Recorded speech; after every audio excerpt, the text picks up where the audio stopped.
Well, it's Thursday. Time for the twin loan. You may have noticed, which usually you can't really see them, so you might not notice. But there's a few new endlers in here.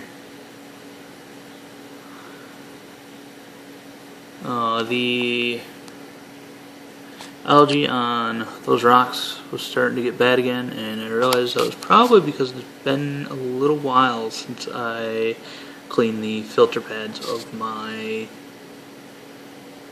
canister. That'll do that. Eventually it becomes a nitrate factory, algae blooms.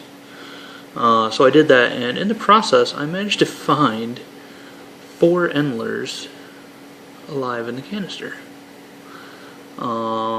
I wasn't missing any from the tank.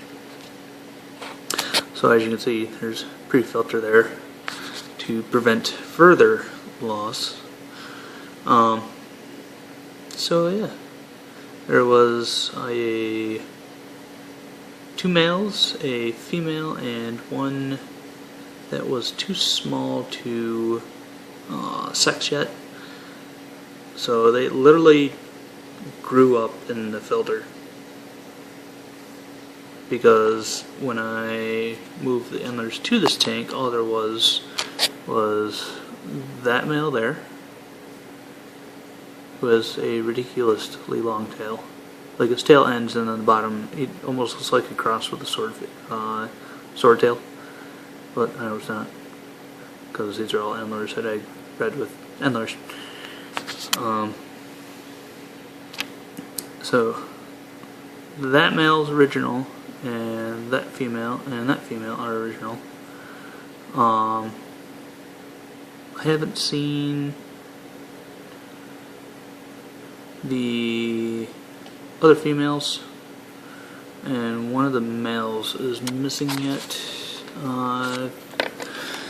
Not sure if maybe it's quite possible they were small enough that the angels could, or even the tetras could have just nibbled them and consumed. But yeah. As you can see, the algae's starting to come back on the rocks there. And that's not saying that new algae isn't working, because obviously the tank is still crystal clear, but new algae is also not an algicide. It just helps you balance your tank. So if you don't keep up with proper husbandry, aka cleaning filter pads regularly like you should, it still can have adverse effects on your tank for the excess nutrients that new algae can't even keep up with itself. The new crypts that I put in last week are doing decent. I don't have any crypt melt in here. A little bit of nibbling on that leaf there. Most likely angels doing. I like to nibble on my plants a little bit.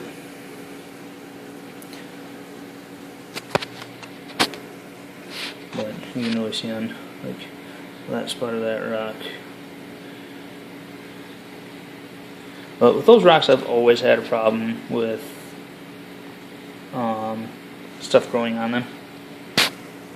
It's just I think it's just the geology of those rocks. I've thought about taking them back out, but I like the cave features, and it's not a huge issue to have the algae on them. So it gives the plecos something to do,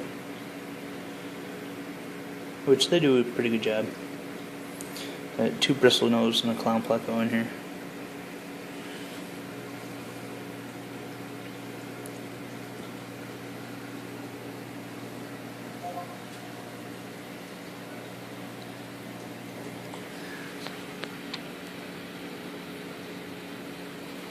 Which actually, I think, if he's still there,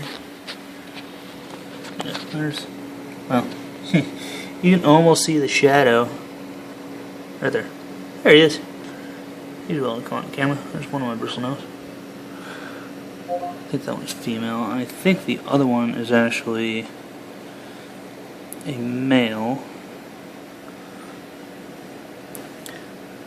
So maybe someday I'll have some baby bristlenose, and the clown pleco usually hides in that case. And of course, has an awesome autos because they're just awesome and cute.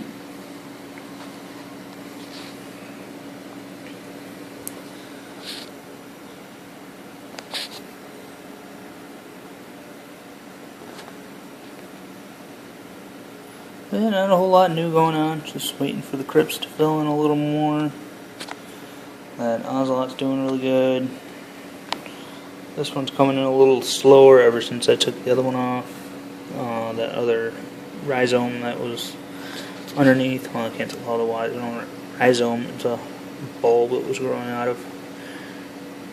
Bulb, like, of compressed root. But it's still going, still growing good. I was getting a little algae on the very edge of the glass right here, right at the glass. You can see a little bit of the green there. I believe that's from, I have a root tab like right there. So I think it was just all the nutrients getting to the surface there. I also had a little bit right here, and there's a root tab right there. So that's only two spots on the surface of the gravel, or the eco-complete, that there was algae growing. But I'm going to get off here, have some dinner, because it's like almost 1 in the morning. And I haven't done crap all day, because it was my day off. So I'll catch you guys Saturday.